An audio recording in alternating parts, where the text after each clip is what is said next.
স্বাগত জানাচ্ছি বাংলা ভিশনের নিয়মিত আয়োজন সংবাদ পর্যালোচনামূলক ও বিশ্লেষণধর্মী অনুষ্ঠান নিউজ অ্যান্ড ভিউজে। সাথে আছে তাইমুর রশিদ। আমার সাথে আজকে আলোচনার জন্য স্টুডিওতে উপস্থিত আছেন এবি পার্টির সদস্য সচিব মুজিবুর রহমান মঞ্জু, আছেন জাতীয়তাবাদী ছাত্র দলের সভাপতি রাকিবুল ইসলাম রাকিব। আপনাদের দুজনকে স্টুডিওতে স্বাগত জানাচ্ছি। দর্শক, স্টুডিও আলোচনা করব, তবে তার আগে বাংলা ভিশনে বার্তা কক্ষে আছেন নিউজ এডিটর বেনজির আহমেদ। আপনার কাছে জেনে নিব দিনের সবচেয়ে গুরুত্বপূর্ণ এবং সবশেষ খবরগুলো। তাইমুর, আপনাকে ধন্যবাদ। দিনের সবচেয়ে গুরুত্বপূর্ণ বা সবশেষ খবর একটাই, অর্থাৎ অবশেষে সব জল্পনা কল্পনার অবসান ঘটিয়ে উন্নত চিকিৎসার জন্য লন্ডনের উদ্দেশ্যে ঢাকা ত্যাগ করেছেন সাবেক 3 বারের প্রধানমন্ত্রী বিএনপি চেয়ারপারসন বেগম খালেদা জিয়া। মঙ্গলবার রাত 12:15টায় কাতার আমিরের পাঠানো রাজকীয় এয়ার অ্যাম্বুলেন্স করে তিনি জিয়া শাহজালাল আন্তর্জাতিক বিমানবন্দর ত্যাগ করেন। লন্ডনে বিএনপি চেয়ারপারসনকে অভ্যর্থনা বা স্বাগত জানাবেন দলের ভাইস চেয়ারম্যান তারেক রহমান। অর্থাৎ দীর্ঘ 7 বছর পর মা এবং ছেলের সাক্ষাৎ হতে যাচ্ছে। এদিকে মঙ্গলবার সন্ধ্যার পর থেকেই বিএনপি চেয়ারপারসন বিমানবন্দরের উদ্দেশ্যে রওনা হলে রাস্তার দুপাশে দাঁড়িয়ে হাজারো নেতাকর্মী তাকে অভিবাদন জানান এবং বিদায় জানান। নেতাকর্মীরা মনে করছেন সুস্থ হয়ে বিএনপি চেয়ারপারসন বেগম খালেদা জিয়া আবার দেশে ফিরে আসবেন। তাইমুর 2018 সালে সাবেক প্রধানমন্ত্রী বিএনপি চেয়ারপারসন বেগম খালেদা জিয়াকে সাজা দেওয়া হয়েছিল একটি মামলায়। এরপর থেকে তিনি অসুস্থ হয়ে পড়ে, অর্থাৎ কারাবন্দী ছিলেন। বিভিন্ন সময় দলের পক্ষ থেকে আবেদন করা হয়েছিল উন্নত চিকিৎসার জন্য, কিন্তু সরকারের তালবাহানা, অর্থাৎ স্বৈরাচার শেখ হাসিনা এবং আওয়ামী সরকারের বিভিন্ন দুর্নীতিগ্রস্ত মন্ত্রীরা বিভিন্ন সময়ে সাবেক প্রধানমন্ত্রীকে নিয়ে অনেক স্যাটায়ার বক্তব্য দিয়েছেন এবং চিকিৎসার তালবাহানা করেছেন। সাবেক মন্ত্রীরাও বলেছিলেন যে দেশেই চিকিৎসা করানো সম্ভব। অবশেষে পট পরিবর্তনের পর, গণ অভ্যুত্থানের পর, 5 আগস্টের পর সব জল্পনার অবসান ঘটিয়ে বিএনপি চেয়ারপারসন উন্নত চিকিৎসার জন্য লন্ডনে গেলেন। তারপর আরেকটি বিষয় হচ্ছে, প্রধান উপদেষ্টার প্রেস সচিব শফিকুল আলম মঙ্গলবার সাংবাদিকদের জানিয়েছেন, সাংবাদিকদের প্রশ্নের জবাবে বলেছেন -2, -1 কিংবা 2 ফর্মুলা বাস্তবায়নের ইচ্ছা বর্তমান সরকারের নেই। প্রেস সচিব আরও জানিয়েছেন, আওয়ামী সরকারের পতনের পর অর্থাৎ 5 আগস্টের পর 3 দিন দেশে কোনো সরকার ছিল না। ওই সময়ের মধ্যে নিরাপত্তা ব্যবস্থার ঘাটতি ছিল এবং অনেকেই শেখ পরিবারের সহ সাবেক মন্ত্রীরা পালিয়ে যেতে সক্ষম হয়েছে। অন্যদিকে উপপ্রেস সচিব আজাজ মজুমদার জানিয়েছেন, গণহত্যায় জড়িত থাকার অভিযোগে সাবেক প্রধানমন্ত্রী শেখ হাসিনা সহ 75 জনের পাসপোর্ট বাতিল করা হয়েছে। একই সাথে গুমের সাথে জড়িত থাকার অভিযোগে 22 জনের পাসপোর্টও বাতিল করা হয়েছে।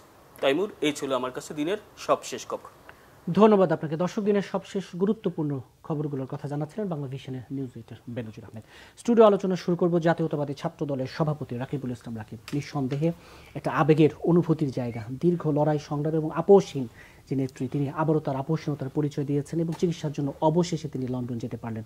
আমি জানতে চাই, আমরা দেখেছি আজকে দিনভর, অর্থাৎ রাত 8টার তো আনুষ্ঠানিকতা ছিল, কিন্তু তারও আগে সন্ধ্যা থেকে যে রাত অবধি আপনাদের দলীয় নেতাকর্মী যে আবেগ ঘন ভালোবাসা নিয়ে তিনি দেশ ছাড়লেন। আপনিও মাঠে ছিলেন, আমি যদি ভুল না হই মাঠ থেকে এসে আমার সাথে আলোচনায় অংশ নিয়েছেন।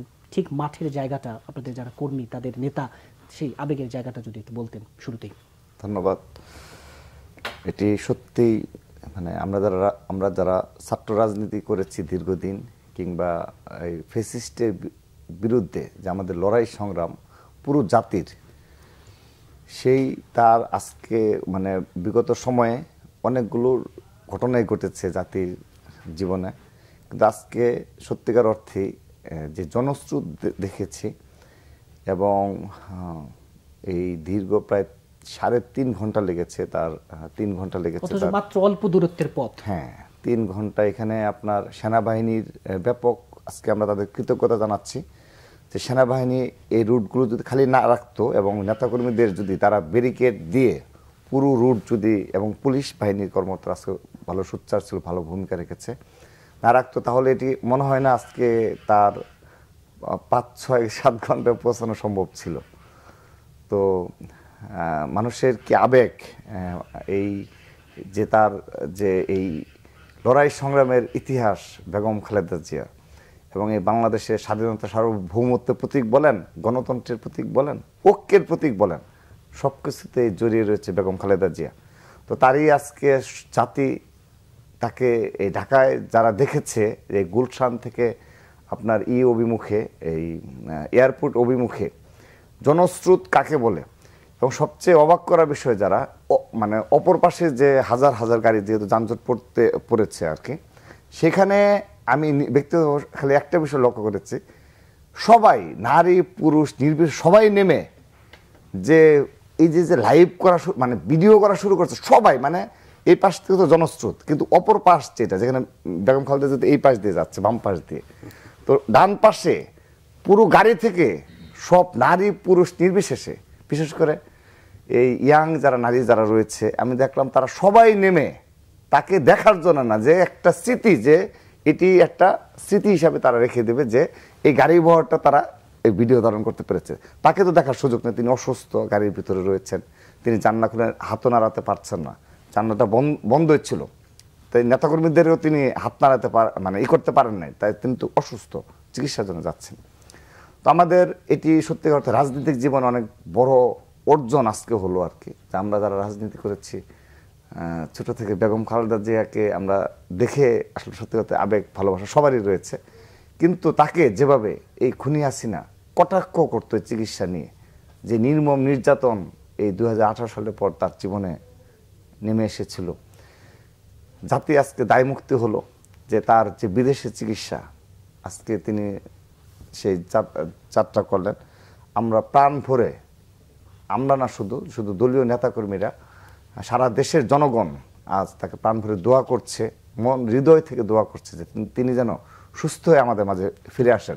আমি একটি বিষয় বলছি, আজকে কিন্তু এই হাজার হাজার, আমি লক্ষ্য বলবো না, হাজার হাজার জনতা নেমেছে, এরা কিন্তু সবাই নেতাকর্মী না, কারণ আমাদের রেস্ট্রিকশন ছিল আমাদের বিএনপি এবং ছাত্র এবং অপর অঙ্গ সহযোগী সংগঠন নেতাকর্মীদের আমাদের রেস্ট্রিকশন দিয়েছিলাম, ফুটপাত ব্যতীত কোনো প্রকার কোনো শোডাউন করা যাবে না, প্রতিবন্ধকতা তৈরি না হয়। কিন্তু যখন সাধারণ জনগণ নেমে আসে এবং তাদের ভাবনা হলো যে 20টি গাড়ি যাচ্ছে, কোনো একটা গাড়িতে মনে বেগম খালেদা যে রয়েছে, সব গাড়িকেই তারা সমান দৃষ্টিতে উল্লাস করছে, তিনি যাচ্ছেন চিকিৎসার উদ্দেশ্যে, উল্লাস করছে, একটু ছুঁয়ে দেখছে।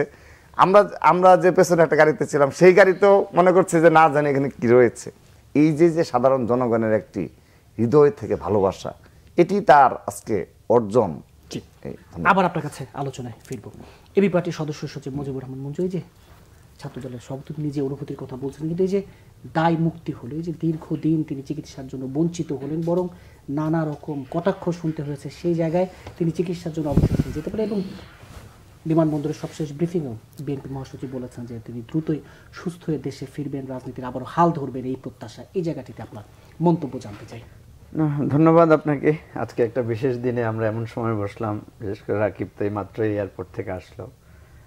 তো আমরা যে বলি না যে রাত শেষ হলেই সকাল হয়, ভোর হয়, রাত যত গভীর হয় ভোরের প্রত্যাশা তত মানুষের কাছে আসে, এগুলো তো বারবার শুনে এসেছি। কতজনই বা দেখেছে সেটা, বারবার দীর্ঘশ্বাস ফেলেছে, কখন ভালো দিন আসবে এই ধরনের প্রত্যাশায় থাকে।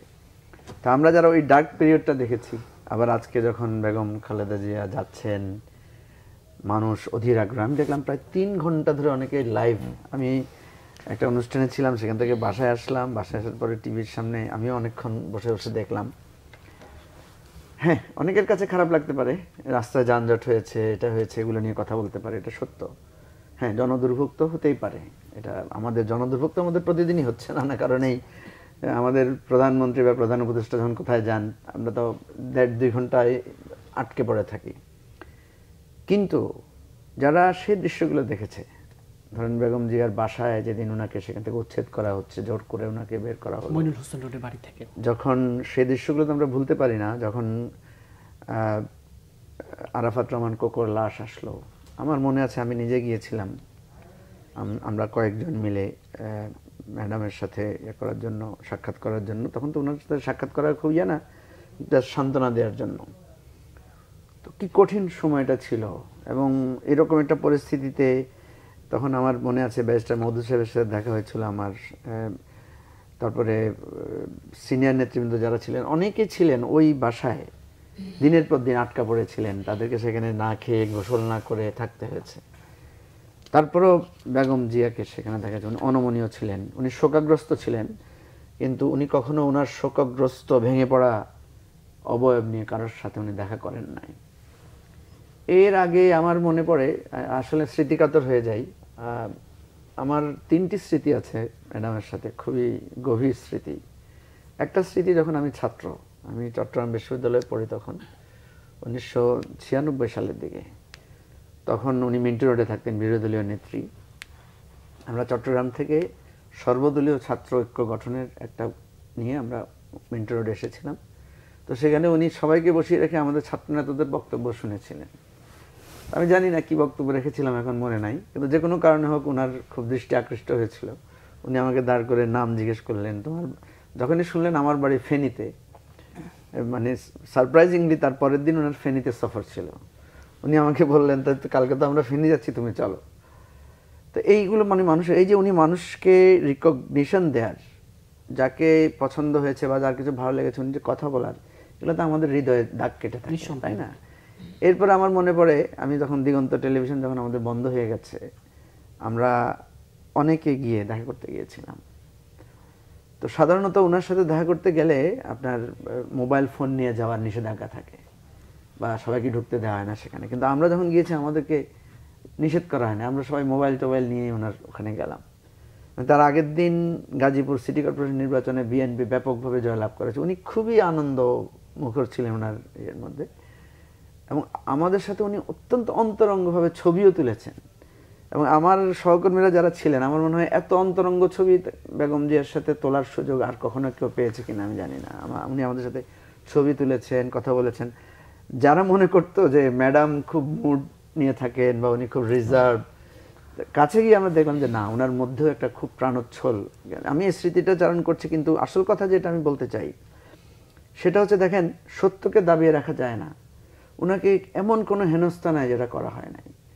মানে ওনার দুর্নীতির মামলা যেটা দিয়ে ওনাকে সাজা দেওয়া হয়েছে, এটা সবাই জানে যে এটা একটা অরফানেজ ট্রাস্টের, যে অরফানেজ ট্রাস্টের মামলা, টাকাটা কোথাও কিছু করা হয় নাই, টাকাটার জাস্ট প্রক্রিয়াগত হয়তো একটা ত্রুটি থাকতে পারে। তো সেখানে এটার জন্য ওনাকে বছরের পর বছর যে হেনস্থাটা করা হয়েছে, ওনার বাড়ি থেকে উচ্ছেদ করা হয়েছে, ওনার সন্তানের সাথে, আত্মীয় স্বজনের সাথে দেখা সাক্ষাৎ করার সুযোগ দেওয়া হয় নাই। সবচাইতে কষ্ট কথা আমি আপনাকে বলি তাইমুর, ওনার যে চিকিৎসক সাথে ছিলেন আজকে যিনি যাচ্ছেন সাথে, জাফর উদ্দিন, সে আমার খুব ক্লোজ।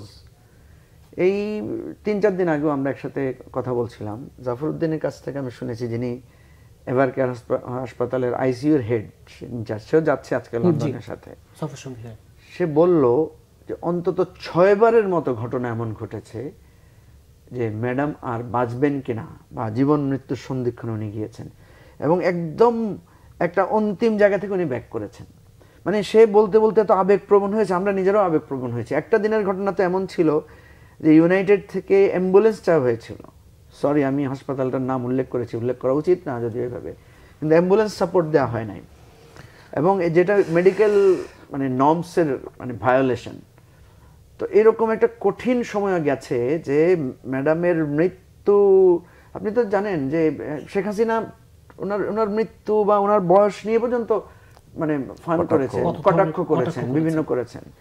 তা আজকে যখন উনি এত মানুষের আবেগ নিয়ে, ভালোবাসা নিয়ে আজকে যখন ওনার চিকিৎসা নিতে যাচ্ছেন, তো আমরা যারা মনে করতাম যে না আর কখনো বুঝি সকাল হবে না, আর বুঝি আলো দেখা পাওয়া যাবে না, তাদের জন্য এটা শিক্ষা যে ধৈর্যের একটা ফল আছে, এবং মানুষ আসলে ধৈর্য ধরতে পারলে একদিন না একদিন ভালো সময় আসে। আবার আপনার কাছে আসবো। রাকিবুল ইসলাম রাকিব, এই যে ঘুরে ফিরে দুজনই বলছিলেন যে অন্ধকার পেরিয়ে আলো, কঠিন সময় পেরোতে হয়েছে সবকিছু, এবং এইগুলো তো আছে, কত মানে জঘন্যভাবে তাকে নিয়ে কটাক্ষ করা হয়েছে, এবং এই যে মৃত্যুর দুয়ার থেকে উনি বারবার ফিরে আসা, 7 বছর পর আমরা সেই দৃশ্য দেখব, মা ছেলের যেই দেখার যে এই জায়গাগুলোতে। ধন্যবাদ। এটি আরেকটা আবেগের ঘটনা ঘটবে যে আমরা দেখতে পাবো যে মা ছেলের দীর্ঘ বছর পর, এবং সবচেয়ে বড় বিষয় এটি এমন এক সময় হচ্ছে যখন বাংলাদেশও একটি ফ্যাসিস্ট মুক্ত হয়েছে, এবং একটা নতুন দুয়ার, সম্ভাবনার দুয়ার উন্মোচন হয়েছে। সেই উন্মোচনে অবশ্যই দেশনেত্রী বেগম খালেদা জিয়ার ভূমিকা অপরিসীম রয়েছে আগামী বাংলাদেশ বিনির্মাণে। এবং এই বাংলাদেশ আরেকজনকে যাকে নিয়ে স্বপ্ন দেখে, এটি শুধুমাত্র আমরা ছাত্রদল করি কারণে না, যাকে নিয়ে স্বপ্ন দেখে যে আগামীর বাংলাদেশ বিনির্মাণে শহীদ রাষ্ট্রপতি জিয়া রহমান এবং বেগম খালেদা জিয়ার সত্যিকারের প্রতিচ্ছবি জনাব তারেক রহমান। তো তারও অনেক বিষয় সামনে হয়তো চলে আসতেছে ইনশাআল্লাহ।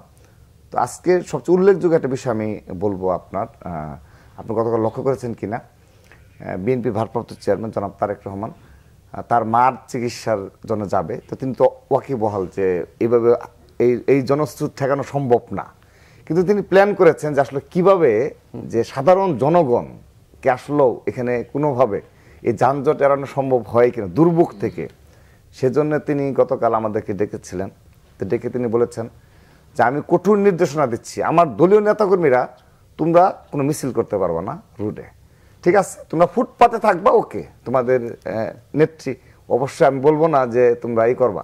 শুধু তাই না, তিনি এমনও প্ল্যান করেছিলেন যে অন্য কোনো রুটে সরাসরি চলে যাওয়া যায় কিনা এটা, তারপরে তাকে হয়তো বিএনপি সিনিয়র অনেক নেতৃবৃন্দ তাকে বলছে না এটা এরকম করা ঠিক হবে না, তার নেতাকর্মীরা খুবই মর্মাহত হবে, কারণ তাদেরও তো একটা দীর্ঘদিন পর আবেগের একটা বিষয়। তো যা হোক, আপনি তো বলছিলেন যে রোডের ওই পাশ থেকে একেবারে সাধারণ মানুষ এখানে একদম মানে অংশ নিয়েছে। বিষয়টা ছিল ওনার হেলথ থ্রেটের ব্যাপারে, 3 ঘন্টা উনি যে গাড়ির মধ্যে বসা থাকবেন এটাই হচ্ছে বিপজ্জনক, এটা বিপজ্জনক এটা। তো এই জন্য জনাব তারেক রহমান তিনি এই প্ল্যানগুলো গতকাল তিনি করেছেন, সেজন্য তারপর আমরা রাতে সন্ধ্যার পরে রাতে একটা নির্দেশনা পেলাম, দেখবেন বিএনপির প্রেস রিলিজ দিয়েছে, কিন্তু সেই প্রেস লক্ষ্য করেছেন কিনা যে বলেছেন নেতাকর্মী তো কঠোর নির্দেশনা দিয়েছেন রিজভী ভাইয়ের সিগনেচারে যে ফুটপাত থাকা যাবে, এখানে দাঁড়িয়ে থাকে। তো আমাদের নেতাকর্মী কিন্তু সেটা ফলো করেছে, কিন্তু একটা মানব ঢাল তো করেছে, হ্যাঁ মানব ঢাল করা হয়েছে, কিন্তু তারপরেও তো আসলে এই জনস্রোত ঠেকানো সম্ভব না, তারপরেও কিন্তু যথেষ্ট ভালো হয়েছে।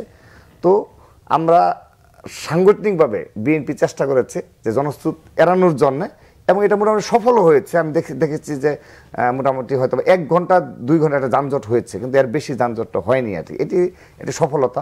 এবং আরেকটি বিষয় লক্ষ্য করে দেখবেন, বেগম খালেদা জিয়া অতীতে যেখানে গিয়েছেন হাজার হাজার বাইক শোডাউন হয়, এবং ঢাকায় তো বুঝেনি এই বাইকের ইয়েতে, সেজন্য তিনি আমাদের জনাব তারেক রহমান গতকাল আমাদেরকে ডেকে সব অঙ্গ সহযোগী সংগঠন কঠোর নির্দেশনা দিয়েছেন যে নেতৃবৃন্দ বাইক শোডাউন দিবে, বাইক নিয়ে যাবে, বাইক মহড়া হবে।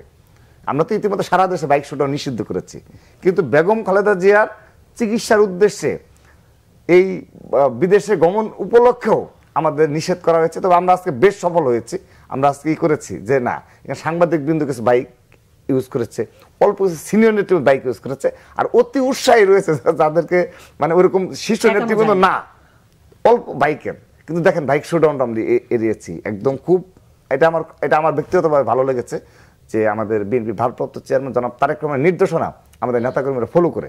এবং আপনি আরেকটা বিষয় লক্ষণীয়, আমি বলছি এই বিষয়গুলো দৃষ্টান্ত স্থাপন করতে হবে, কারণ এটা নতুন ধারার বাংলাদেশ। এখানে শুধুমাত্র লক্ষ লক্ষ লোক নেমে ওই আপনার গুলশান থেকে পর শোডাউন দেয়, এটা ঠিক না। আপনার আরেকটা বিষয় দেখবেন, আমি আরেকটা বিষয় বলে আজকে এটা শেষ করছি।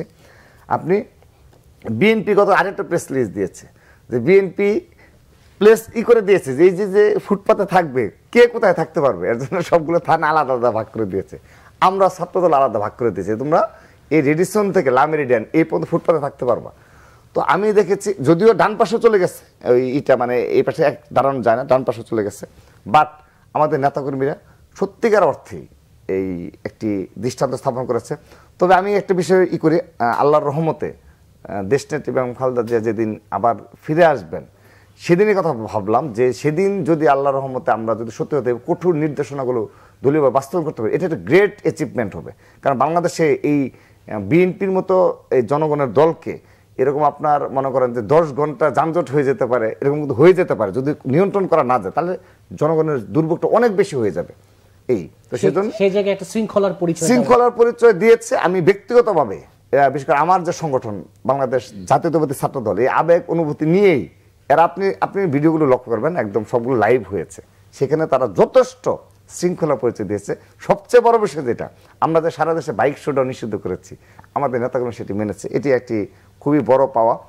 তো এখন আমাদের যে আগামীর বাংলাদেশ বিনির্মাণে আমাদের অন্ধকার পেরিয়ে আলোর পথে যে যাত্রা, আলোর পথে যে যাত্রা, সেটি আমাদের ভুলে যাওয়া চলবে না। এখানে দেখেন ইতিমধ্যে আমি খুব আজকের দিনে খুব দুঃখের সহিত বলতে হচ্ছে যে আমাদের 5 মাস কিন্তু অতিবাহিত হয়েছে, এখন পর্যন্ত আমরা ছাত্রলীগের বিচার সুনিশ্চিত করতে পারিনি। আপনি যেভাবেই বলেন না কেন করতে পারেনি। শুধু তাই নয়, এই ছাত্রলীগের নেতা কর্মীরা আপনি দেখবেন সোশ্যাল মিডিয়ায় ইতিমধ্যে বিভিন্ন গুজব ছড়িয়ে তরুণ প্রজন্মকে বিভ্রান্ত করছে, এবং তারা প্রতিবেশী রাষ্ট্রের সহযোগিতায় আরো নতুন কিছু করার স্বপ্ন দেখছে, এবং তার পক্ষে এখনো কিন্তু একটা উল্লেখযোগ্য সংখ্যক ছাত্রলীগের নেতাকর্মীদের অংশগ্রহণ রয়েছে উল্লেখযোগ্যভাবে, যারা বাংলাদেশে অবস্থান করছে এবং তারা প্রতি বিপ্লবের স্বপ্ন দেখে। তো এই যে একটা বিভ্রান্ত প্রজন্ম রয়েছে, অল্প কিছু, সবাই না, অল্প কিছু সংখ্যক রয়েছে, তাদের বিষয়ে আমাদের করণীয় কি, এগুলো কিন্তু অবশ্যই জাতিগতভাবে আমাদের ভাবতে হবে। কারণ হলো আপনি ইতিহাসে রয়েছে গণ অভ্যুত্থানের পর সবসময় বিশৃঙ্খল পরিস্থিতি সৃষ্টি হয়, সেখানে সবসময় যে গণ অভ্যুত্থানের সুফল পাওয়া যায় জাতিগতভাবে, সেটি কিন্তু অনেক ক্ষেত্রেই ব্যর্থতা পর্যবেসিত হয়েছে। সেহেতু আমি এখানে আজকের দিনেও আমি স্মরণ করছি যে 5 মাস অতিবাহিত হওয়া সত্ত্বেও আমাদের যে ঐক্যের জায়গাটা, এই ঐক্যের জায়গাটা বিনষ্ট কিন্তু হচ্ছে। এর জন্য কে বা কারা দায়ী সেটি কিন্তু আমি না বলি, আপনারা হয়তো বুঝতে পারবেন। কিন্তু এখনো বেগম দেশনেত্রী বেগম খালেদা জিয়া এই বাংলাদেশের জাতির ঐক্যের প্রতীক। আমরা যদি তাকে এই ঐক্যের প্রতীকটা কাজে লাগাতে পারি, আমি বিশ্বাস করি বাংলাদেশে সুদিন ফিরে আসবে, সুশাসন ফিরে আসবে। ধন্যবাদ। জি, এই আলোচনায় আবার একটি ছোট্ট বিরতির পর ফিরছি। দর্শক, নিউজ অ্যান্ড ভিউজে একটি ছোট্ট বিরতি, সাথেই থাকুন, ফিরছি বিরতির পর।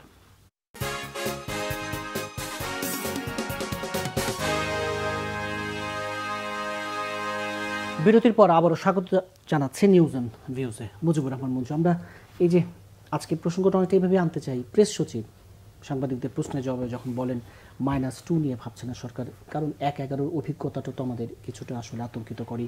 সেই জায়গায় যদি এই যে বেগম জিয়ার চিকিৎসার জন্য যদিও নিছক যাওয়া, কিন্তু এই জায়গা থেকে যদি একটু বেগম জিয়ার চিকিৎসার জন্য যাওয়ার বিষয়টা তো অনেক আগ থেকেই আলোচনা হচ্ছিল। গত সরকার বহুবার আমরা মনে করেছিলাম যে সরকার অন্তত এতটুকু মানবিকতার পরিচয় দিবে, সেটা তো দেয়নি। বারবারই কথা উঠেছিল যে ওনার 2টা সেন্টার ছাড়া ভালো কোনো ট্রিটমেন্টের সুযোগ নাই। জার্মানিতে একটা সেন্টার আছে, ইংল্যান্ডেও ট্রিটমেন্টের বিষয় নিয়ে অনেক আলোচনা হয়েছে।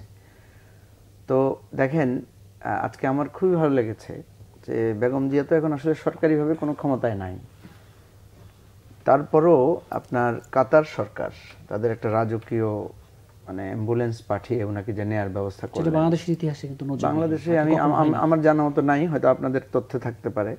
তো এটাও তো আমাদের জন্য একটা সম্মানের জায়গা যে আমাদের একজন নেত্রী, তিনি তার স্বামী এই দেশের স্বাধীনতার ঘোষণা দিয়েছেন, তার এই দেশটাকে যেখানে তলাবিহীন ঝুড়ি হয়ে গিয়েছিল সেখান থেকে উনি ব্যাক করে একটা বহুদলীয় গণতন্ত্রে টার্ন করেছেন। এই যে একটা অবদানের জায়গা থেকে দোষে গুণে তো মানুষ শাসন করতে গেলে, রাষ্ট্র শাসন করতে গেলে অনেক সমালোচনা আলোচনা থাকতেই পারে। সেই প্রসঙ্গে আমি আজকে যাচ্ছি না, কারণ আমি তো আর বিএনপিকে সাপোর্ট করি না। রাজনৈতিকভাবে আমার দ্বিমত, আমাদের নানা মত থাকতে পারে, কিন্তু একজন নেত্রী যিনি এদেশে অবদান রেখেছেন, যার রাজনৈতিক দলেরই একটা বিশাল অবদান বিএনপির বাংলাদেশের গণতন্ত্রায়নে, সেই পয়েন্ট অফ ভিউ থেকে আমি যেটা বলছি যে বেগম জিয়ার কোনো তাড়াহুড়া ছিল না যাওয়ার ব্যাপারে, কারণ উনি তো আরও আগে যেতে পারতেন, কিন্তু উনি আর ডাক্তাররা ওনাকে স্টেবল করেছেন, উনি জার্নি করতে পারবেন কিনা, উনি কোথায় ওনার ট্রিটমেন্টটা হবে, সব কিছু সেটেল করেই কিন্তু ধীরে সুস্থে যাওয়া হয়েছে। এবং দেখেন, বিএনপির ভারপ্রাপ্ত চেয়ারম্যান তারেক রহমানও কিন্তু কোনো তাড়াহুড়া করছেন না যে উনি এখনই দেশে চলে আসবেন, বা ওনাকে কিন্তু বিভিন্ন কথা প্রসঙ্গে আমরা বলেছি। আমি যখন লন্ডন গিয়েছিলাম, ওনার সাথে আমার যখন কথা হয়েছে, তখন আমি ওনাকে বলেছিলাম যে আপনি দেশে যাবেন কখন, কবে ফিরবেন, কবে ফিরবেন বাড়িতে। ওনার মধ্যে আমি খুব বেশি অস্থিরতা দেখি নাই। ইভেন আমি এটা অনেক টেলিভিশন চ্যানেলেও বলেছি, আজকেও আবার বলছি, কারণ এই কথাগুলো বারবার বলতে হয়, কারণ এগুলো আমাদের জন্য মোটিভেশনাল হিসেবে কাজ করে। উনি যখন আমার সাথে খুব আন্তরিকভাবে কথা বলছিলেন, কথা আসলে আমি একটু অন্যভাবে ওনাকে বললাম যে আপনি যে এইভাবে গড়ে বিএনপির লোকদেরকে বহিষ্কার করছেন, লোকদেরকে নানাভাবে, তো এরা সবাই তো খুব ত্যাগী কর্মী, এরা তো অনেক কষ্ট করেছে দলের জন্য, নির্যাতিত হয়েছে, নিপীড়িত হয়েছে, জেল খেটেছে, অনেকের ব্যবসা হারিয়েছে, পঙ্গু হয়েছে, গুম হয়েছে। তো এদের তো একটু ভায়োলেশন অফ দি রুলস বা তাদের তো একটু হতেই পারে। আপনি যেভাবে বহিষ্কার করছেন, এটা তো দলের জন্য খুব একটা একটু বিপদ হতে পারে বা ডিমোটিভেটেড হতে পারে কর্মীরা। তো উনি আমাকে যে অসাধারণ জবাবটা দিয়েছেন, উনি আমাকে বলেছেন, দেখেন, এই কষ্ট যেগুলো আমাদের নেতাকর্মীরা করেছে, সেই কষ্ট কি আমি করি নাই? আমিও তো জেল খেটেছি, আমিও তো নির্যাতিত হয়ে একদম মৃত্যু পথযাত্রী ছিলাম, আমি তো আমার ভাইয়ের জানাজায় অংশগ্রহণ করতে পারি না, আমি তো আমার মাকে দেখতে পারি না দিনের পর দিন, আমি অনেকটা তো বন্দিত্ব জীবন আমার, আমি তো এখানে লন্ডন শহরে ঘুরে বেড়াতে পারি না, আমাকে তো খুব আইসোলেটেড লাইফ লিড করতে হয়। তো সেই জায়গায় আমি যদি ধৈর্য ধরতে পারি, তাহলে আমার নেতাকর্মীরা পারবে না কেন? এই যে মোটিভেশনের ওনার যেটা তখন রাকিব বলল যে শোডাউন করা যাবে না, উনি কিন্তু বারবার বলছেন। এবং আমার সাথে আলোচনার ক্ষেত্রে আমি যখন বলছি আপনি যেদিন যাবেন সেদিন তো ঢাকা শহর তো লোকে লোকারণ্য হয়ে যাবে, তো উনি বলছেন আমি চিন্তা করছি যে অন্য কোনো ভাবে যাওয়া যায় কিনা, একদিকে যাবো বলে আরেক দিকে চলে যাবো কিনা। কিন্তু এই যে রাকিবুল ইসলাম রাকিবও বলছিলেন যে দিন শেষে ঐক্যের প্রতীক আমাদের বেগম খালেদা জিয়া। বেগম জিয়া ঐক্যের প্রতীক এই জন্য আমি দেখেন এই জিনিস আমি বারবার বলি যে দেখেন বেগম জিয়া কিন্তু বাংলাদেশের জাতীয়তাবাদী রাজনীতি এবং তাত্ত্বিকগতভাবে কিছুটা সেকুলার যে ইন বিটুইন পলিটিক্স এর সিম্বল, কিন্তু দেখেন তাকে কেন্দ্র করে রাজনীতির কিন্তু বাম এবং বিশেষ করে ডান থেকে ইসলামিক পন্থীরাও কিন্তু একজোট হয়েছে। এবং এই যে একটা একসাথ করে চলা একই মন্ত্রণালয় একটি জায়গা, উনি কিন্তু একটা নজির স্থাপন করেছেন। তো আপনি যে কথাটা বলেছেন যে -2 থিওরির বিষয়টা, অ্যাকচুয়ালি এই যে গায়ের জোরে মাইনাস করার চেষ্টা তো করা হয়েছে। আমি সবসময় বলি দেখেন বিএনপির ব্যাপারে আমাদের অনেক সমালোচনা আছে। বিএনপি অনেকে বলেছে বিএনপি আসলে রাজনৈতিক দল কিনা, অনেকে বলেছে এটা একটা পলিটিক্যাল প্ল্যাটফর্ম হতে পারে, কেউ কেউ ক্লাবও বলেছেন বিএনপিকে।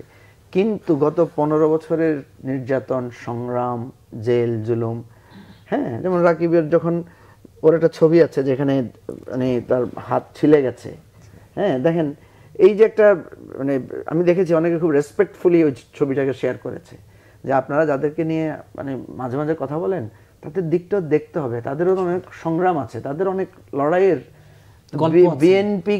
বিএনপিকে তো ভাঙার জন্য অনেক চেষ্টা করা হয়েছে, এটা তো করা যায় নাই।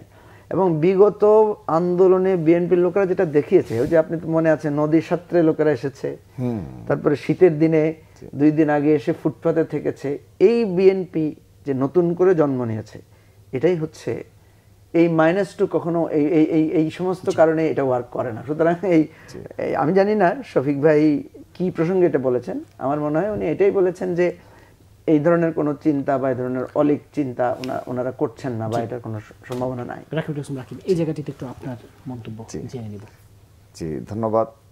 এদেশে সত্যিকার অর্থেই 111 -2 ফর্মুলা বাস্তবায়নের জন্য সর্বোচ্চ প্রচেষ্টা চালানো হয়েছে এবং সেটা শুধুমাত্র সম্ভব হয়নি আমাদের আপসীন নেত্রী, দেশ নেত্রী বেগম খালেদা জিয়ার আপসীন অবস্থানের কারণে।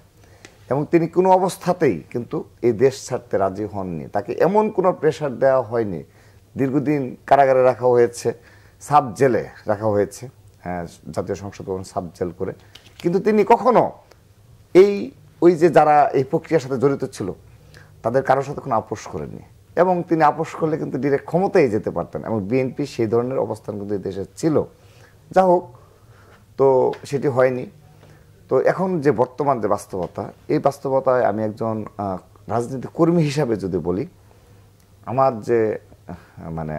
যে আপনার পর্যবেক্ষণ, সেই পর্যবেক্ষণ অনুযায়ী আমি বলতে চাই অবশ্যই কারো না কারোর মধ্যে হয়তো মনোবাসনা এর মধ্যে থাকতে পারে। ওয়ান তো রিমুভ হয়েছে তার নিজ কর্মগুণে, কিন্তু আরেকজন যিনি এই দেশে ঐক্যের প্রতীক, স্বাধীনতা, সার্বভৌমত্ব বলেন, লড়াই সংগ্রামের প্রতীক যদি আগামীতে কেউ দেখে থাকে, সেটি বেগম খালেদা জিয়ার ছবিটা কিন্তু সবার মানসপটে চলে আসবে। এবং যারা যে শিশুগুলো জন্মগ্রহণ করেছে আপনি বিশেষ করে জুলাই আগস্টের পরে আমাদের যে তরুণ প্রজন্ম রয়েছে, তাদের মানসপটে দেশনেত্রী বেগম খালেদা জিয়ার সম্পর্কে আলাদা একটি কিন্তু স্থান তাদের হৃদয়ে গেঁথে গেছে।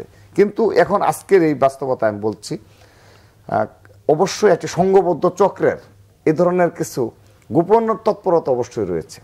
তা না হলে আপনি দেখেন কেন, আমি আবারও সেই প্রসঙ্গে ফিরে যাচ্ছি, কেন এই 5 বছরে, এই 5 মাসে, জুলাই আগস্টের পরে কেন এই 5 মাসেও আমরা এখনো সেই আওয়ামী লীগের আমলে, 15.5 বছরের আমলে যেভাবে বিরোধী দলের নেতাকর্মীদের সম্পর্কে বিভিন্ন বয়ান তৈরি করা হতো, নেগেটিভ দাঁড় করানো হতো, এবং সেগুলো তারা এক এবং ঐক্যবদ্ধভাবে মিডিয়াতে সারাদিন এসে বলতো, এবং অবশ্যই একটা অংশকে বিভ্রান্ত করতে তারা সক্ষম হয়েছে যে বিএনপি হলো সন্ত্রাসী দল। তারপর এমনকি আন্তর্জাতিকভাবেও কিন্তু তারা বিএনপি সম্পর্কে নানাবিধ কোনো কিছু করবে না বিএনপি, তারপর একটা আন্দোলন দিবে, একটা ভোট চুরি নির্বাচন দিবে, তার এগেনস্টে কোনো রাজনৈতিক কর্মসূচি ঘোষণা করলে বিএনপির জি, রাজনীতি আপনি বলছিলেন যে একটি চক্রের মনোবাসনা, সেই জায়গায় বিএনপি এবার কতটা সতর্ক? হ্যাঁ, আমি বলছি তো দেখেন আপনি সেই বয়ানগুলো এখন আপনি মিডিয়াতে হয়তো প্রকাশটা না আসলো, সোশ্যাল মিডিয়া কিন্তু তৎপর রয়েছে। সোশ্যাল মিডিয়াতে এই নেগেটিভগুলো দাঁড় করানো হচ্ছে। বিশেষ করে আমি ছাত্র দলের কথা যদি বলি, আওয়ামী লীগের আমলে ছাত্রলীগ এবং ওবায়দুল কাদের বলেন, খুনি হাসিনা বলেন, ওর মন্ত্রী অবৈধ মন্ত্রীবর্গ যারা রয়েছে, যে ভাষায় আমাদের ছাত্রদলকে ট্রিট করতো ক্যাম্পাসগুলোতে, ঠিক একই ভাষায় এখন একটা নতুন একটা গোষ্ঠীর জন্ম হয়েছে, যারা আমাদের সেই 15.5 বছরের মতো একই ভাষায় আমাদের সাথে কথা বলছে সোশ্যাল মিডিয়াতে। আমি শুধুমাত্র একটি কথা বলি আপনাকে, যে এই সোশ্যাল মিডিয়ায় যারা এই ধরনের অপতৎপরতায় লিপ্ত, তারা জানে না যে সোশ্যাল মিডিয়া দ্বারা বাংলাদেশ পরিচালিত হয় না, তরুণ প্রজন্ম তাদের দ্বারা নিয়ন্ত্রিত না। একটি অংশ অবশ্যই আওয়ামী লীগের আমলে যেমন একটি অংশ বিভ্রান্ত হয়েছে তরুণ প্রজন্মের, এখনো হয়তো বা আমাদের সম্পর্কে একটা নেগেটিভ ধারণা হচ্ছে। কিন্তু আমি ছাত্র দলের নেতা কর্মীরা আমাদের যদি সততা নীতি আদর্শের সত্যিকারের প্রমাণ দিতে পারে, এই লক্ষ লক্ষ নেতাকর্মী যদি প্রমাণ দিতে পারে, এখানে আপনার কিছু প্রশ্ন আসবেই, অল্প কিছু প্রবলেম হবে, সেটা পারিবারিক বলেন, এলাকা কেন্দ্রিক বলেন, অনেক সংঘর্ষ হয়, নিহত হয়, এলাকা কেন্দ্রিক অনেক সংঘর্ষ হয় না। সেখানে যদি ছাত্র দলের একটা পদধারী ছেলে যদি অংশগ্রহণ করে, সেটা ছাত্র দলের কোনো মারামারি না ভাই, সেটা হলো এলাকা কেন্দ্রিক সাংগঠনিক পরিচয় নিয়ে তো সেই অপকর্ম করে নাই। কিন্তু আমাকে একটু 2টা মিনিট সময় দিতে, আমি শেষ করে দেবো। দেখেন, সাংগঠনিক পরিচয় নিয়ে যদি অপকর্ম করে, এই যে একটু আগে মঞ্জু ভাই যে কথাটি বললেন, তিনি নিজে অবগত, যে পুরো বাংলাদেশ অবগত, যারা রাজনৈতিকভাবে সচেতন তারা অবগত, যে বিএনপি কত নেতাকর্মী বহিষ্কার করেছে। এই যে বহিষ্কার করেছে, এই নেতাকর্মী দিয়ে অনেক দল আছে বাংলাদেশে, ঠিক আছে, যারা প্রভাবশালী দল। বিএনপি এ পর্যন্ত, বিএনপি তার অঙ্গ সহযোগী সংগঠনে যে সকল নেতাকর্মী, হাজারের অধিক বহিষ্কৃত, অব্যাহতি দেওয়া হয়েছে, অব্যাহতি, বহিষ্কার এবং সুকস করা হয়েছে।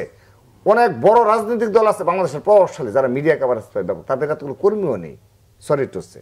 এখন আমি শেষ একটি বিষয় বলে দিচ্ছি, আচ্ছা ওই প্রসঙ্গে পরে বলবো। তো এই আর কি, তো এই জন্যই আমি বলছি যে এখনো সেই প্রক্রিয়া অদৃশ্য হলেও, গোপনে হলেও তাদের কিছু মনোবাসনা রয়েছে, সেই প্রক্রিয়ায় অংশীদার। তো এটি সময় গেলে স্পষ্ট হবে। তবে আমি একটি বিষয় স্পষ্ট করে দিই, বাংলাদেশে আর কখনো এই ধরনের যারা এই ধরনের স্বপ্ন বাস্তবায়ন করার চেষ্টা করবে, যে -2 কিংবা -1 বলতে যা বোঝায়, তারাও খুনি হাসিনার ন্যায় আস্থা করে নিক্ষিপ্ত হবে। এবং সেক্ষেত্রে শুধুমাত্র সাধারণ জনগণ তারা ঐক্যবদ্ধ থাকবে না, আমি বিশ্বাস করি আমাদের দেশপ্রেমিক জনগণের, দেশপ্রেমিক সেনাবাহিনী সহ তারাও এক এবং ঐক্যবদ্ধভাবে সেটি মোকাবেলা করবে। ধন্যবাদ। ছোট্ট কয়েকটি বিষয় একটু আপনাদের দুজনের মন্তব্য অনুষ্ঠান শেষ করবো। মুজিবুর রহমান মঞ্জু, একটু নির্বাচনের প্রসঙ্গে যদি যাই, আজকেও প্রেস সচিব বলেছেন যে রাজনৈতিক দলগুলো যদি বেশি সংস্কার না চায়, ডিসেম্বরের মধ্যেই নির্বাচন, আর না হলে কিছুটা সময় নিয়ে।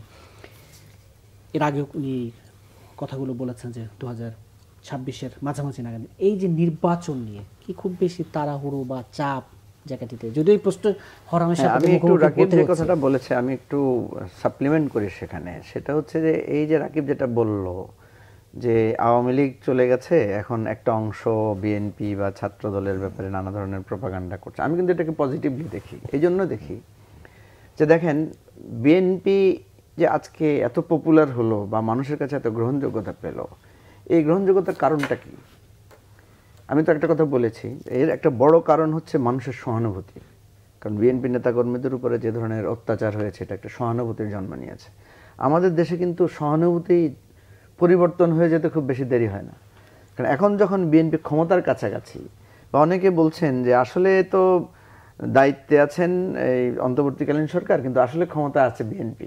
কেন বলছে? কারণ বিএনপির যেহেতু তৃণমূল পর্যায়ের সংগঠন আছে, তারা যখন সাংগঠনিক, আবার কেউ কেউ বলছে জামাতও ক্ষমতায় আছে, মানে জামাতেরও এখন ব্যাপক প্রভাব দেখা যাচ্ছে বিভিন্ন জায়গায়। তো আমরা যদি ধরি যে বিএনপি জামাতই এখন মোটামুটি রাজনৈতিক অঙ্গনটাতে শক্তিশালী দল হিসেবে তারা প্রভাব বিস্তার করছে, এই জায়গায় কিন্তু তাদের এখন জনপ্রিয়তা হ্রাস হওয়ার কিন্তু একটা সূচনা। কারণ আমাদের দেশের মানুষ সাধারণত দেখা যায় যখন কারোর প্রতি সহানুভূতিশীল থাকে, আবার সেই সহানুভূতিশীল জায়গাটা যখন একটা শক্তিশালী বা ক্ষমতার প্রবণের জায়গায় যায়, তখন তাকে আবার সে নেগেটিভলি দেখতে চেষ্টা করে। সে তখন চিন্তা করে এই লোকটা তো এতদিন কষ্ট করে বেরিয়েছে, এখন যখন সে তাকে গাড়িতে করে ঘুরছে, যখন সে দেখছে তার তো অনেক ক্ষমতা, তখনই সে আবার তাকে সমালোচনা করতে শুরু করে। তো বিএনপি এই সমালোচনার মুখে থাকলে আমি পজিটিভলি দেখি। সমালোচনার মুখে থাকলে হবে কি, বিএনপি তার এই নেতাকর্মীদের, কারণ বড় দল তো, বড় দলের মধ্যে তো স্বাভাবিকভাবে ক্ষমতা চর্চার নানা ধরনের নিয়ম অনিয়মের ব্যাপার থাকবে। এই জায়গায় বিএনপি তাকে সঠিক পথে রাখতে পারবে। এই জন্য আমি বলবো যে বিএনপি, রাকিব যেহেতু একটা ছাত্র দলের নেতৃত্ব দিচ্ছে, বৃহত্তর একটা ছাত্র সংগঠনের, সেহেতু এই সমালোচনাটাকে কখনো বন্ধ করে দেওয়া যাবে না। সমালোচনার পথটা খোলা রাখতে হবে এবং সমালোচনার ভিত্তিতে তার দলকে সঠিক পথে রাখার এই চেষ্টাটা তারা যেটা করছে এটা রাখতে হবে, মনে রাখতে হবে। আমি কিন্তু বিএনপি নেতাদেরকে, যেহেতু খুবই ক্লোজ সম্পর্ক আছে অনেকের সাথে, আমি বারবার বলি যে আপনারা খুব বেশি নির্বাচনের যেটা চাচ্ছেন, নির্বাচন তো হয়ে যেতে পারে যে কোনো সময়, এটা হতেই পারে, কিন্তু একটা জিনিস খেয়াল রাখতে হবে যে নির্বাচন হওয়ার মতো পরিবেশ এখনো তৈরি হয় নাই কয়েকটা কারণে। একটা কারণ হচ্ছে যে আমাদের পুলিশ প্রশাসন এখন পর্যন্ত খুব ভালো পজিশন নেয় নাই, প্রশাসনিক অবস্থা এখনো সঠিকভাবে স্থাপিত হয় নাই। আমাদের অর্থনীতি, আমাদের বাজার ব্যবস্থা, আমাদের সামাজিক, এবং যেই বড় থ্রেটটা আছে যেটা বারবার সে বলেছে যে কোনো বিচারই এখনো ওই অর্থে এখনো দানা বেঁধে উঠে নাই। বিচারের দাবিটা কিন্তু অনেক কঠিন এবং এটা খুব টাফ হবে, কারণ আওয়ামী লীগ চেষ্টা করবে এবং আওয়ামী লীগের যে মেকানিজম আছে তারা সবাই জাতীয় আন্তর্জাতিক সবাই চেষ্টা করবে বিচারটা যাতে হতে না পারে। এখন বিএনপি যদি ক্ষমতায় আসে, এই পুরো চাপটা কিন্তু বিএনপির উপর আসবে। এবং আমার একটা আশঙ্কা, আমি আজকে আপনার এখানেই বলছি, আমার আশঙ্কাটা ভুল হোক, আমার যেটা মনে হয়েছে 1/11-এর সময় দেখা গেছে কিছু আপনার বলা যায় যে সংস্কারের কার্যক্রম তারা শুরু করেছিল, এবং সংস্কার করতে গিয়ে তারা যখন নিজেরাই কিছু অনিয়ম করা শুরু করলো, তখন কিন্তু মানুষ তাদেরকে আর গ্রহণ করে নাই। যখন মানুষের চাপ বাড়লো তখন তাড়াতাড়ি তারা ইলেকশন দিয়ে তারা সরে গেল, এবং সেই ইলেকশনটা যেন তেন করে বা কম্পারেটিভলি অত ভালো হয় নাই। কেয়ারটেকারের 4টা ইলেকশনের মধ্যে ইলেকশনটা কিছুটা বিতর্কিত ছিল। আমি যেটা বলছি যে বিএনপি শুধু মানে যে কোনো কারণে হোক একটা পারসেপশন তৈরি হয়েছে যে বিএনপি ইলেকশন চাচ্ছে, সংস্কার চাচ্ছে না। অথচ বিএনপি সংস্কার চাচ্ছে, বিএনপি 31 দফা সংস্কার মানে পরিকল্পনা দিয়েছে। কিন্তু যে কোনো কারণে হোক, বিএনপির নেতাকর্মীদের বক্তব্যের কারণে হোক, যে কোনো কারণে হোক, এটাই হাইলাইটেড হচ্ছে যে বিএনপি তাড়াহুড়া করে ইলেকশন চাচ্ছে। এখন বিএনপি যদি এই আমাদের অন্তর্বর্তীকালীন সরকারের যে ব্যর্থতাগুলো আছে, এটা তো সত্য, তাদের যে অনেকগুলো ব্যর্থতা আছে, তাদের যে অনেকগুলো দীর্ঘসূত্রিতার ব্যাপার আছে, এই ব্যর্থতাটার দায়টা কিন্তু বিএনপির ঘাড়ে এসে চেপে বসবে। এবং বিএনপি যদি ক্ষমতায় আসে, খুব দ্রুত বিএনপিকে এই জিনিসগুলোর মুখোমুখি হতে হবে। এখন ধরেন অন্তর্বর্তীকালীন সরকারকে কেউ আমরা হয়তো অত কঠিনভাবে বিরোধিতা করছি না। কেন করছি না? কারণ এটা আমাদেরই সরকার, কাকে বিরোধিতা করব? তার বিরুদ্ধে আমি মিছিল করলে কি পরিস্থিতি দাঁড়াবে? কিন্তু বিএনপিকে কঠিন পরিস্থিতি, কিন্তু বিএনপিকে তো আমরা করব, তখন আমরা তো তখন বিএনপির ব্যাপারে আমরা মিছিল করব, আমরা রাজপথে কর্মসূচি দেব। সেই জায়গাটাই আমি মনে করি যে বিএনপিকে একটা এই জায়গাটা ভাবতে হবে। রাকিব, এই যে নির্বাচন সংস্কার নিয়ে ভাবা, একটু প্রশ্নটা এইভাবে করতে চাই, বিএনপির ভারপ্রাপ্ত চেয়ারম্যানের সাথে আপনাদের যখন কথা হয়, তিনি আসলে নির্বাচন নিয়ে ঠিক কি ভাবনার কথা আপনাদেরকে জানান? জি, ধন্যবাদ। দেখেন, এই নির্দলীয় সরকার যে সংস্কার কমিশনগুলো করেছে, সেখানে কিন্তু বিএনপিও আলাদা দলীয়ভাবে বেশ কয়েকজনকে দায়িত্ব দিয়েছে যে প্রতিটি সংস্কার কমিশনে তাদের প্রস্তাবনা জমা দেওয়ার জন্য।